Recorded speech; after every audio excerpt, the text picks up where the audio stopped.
रसूलुल्लाह सल्लल्लाहु अलैहि वसल्लम के मुताबिक अर्ज करना चाहता हूँ।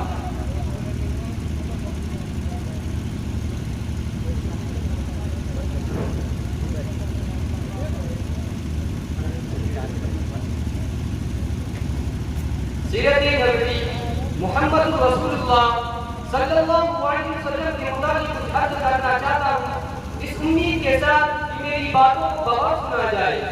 जब इस्लाम बारात की चूटी से फैलना शुरू हुआ और आप सल्लल्लाहु अलैहि वसल्लम अपने रोशनी से दुनिया वालों को मनवर करने लगे, तो बाकी परस्तों में खलबली मच गई।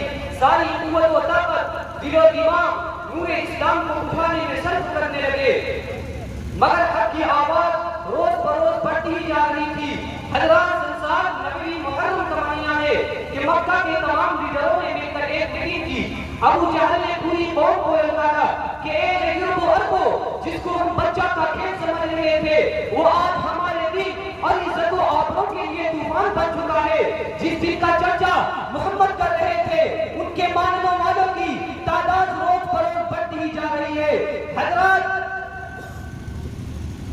अबू जहल ने पूरी कौम को ललकारा कि अरबो, जिसको हम बच्चा का खेल समझ रहे थे, वो आज हमारे दिन और इज्जत और आबरू के लिए तूफान बन चुका है। जिस दिन का चर्चा मोहम्मद कर रहे थे, उनके मानने वालों की तादाद रोज पर रोज बढ़ती ही जा रही है। इसीलिए अरब के बहादुरों, अब पूरी ताकत से आगे बढ़ो, वरना वो दिन दूर नहीं के मक्का से दलीलों पार होकर निकलना पड़ेगा। अबू जहल की तकरीर ने पूरे कौम को गरमा दिया। तरह तरह की तरबीतें पेश की गई। बड़ी देर के बाद यह हवलनाक तरबीत पास हुआ कि मोहम्मद और उनके मानने वालों का बिल्कुल बायकाट कर दिया जाए। उनसे खरीदो फरोख्त, सलाम और कलाम, लेन देन बिल्कुल बंद कर दिया जाए। चुनांच एक अहदनामा लिखकर खाने काबा की दीवारों पर लटका दिया गया। ये पूरी कौम का फैसला था।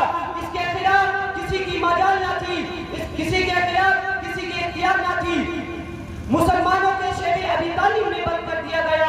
मुसलमानों में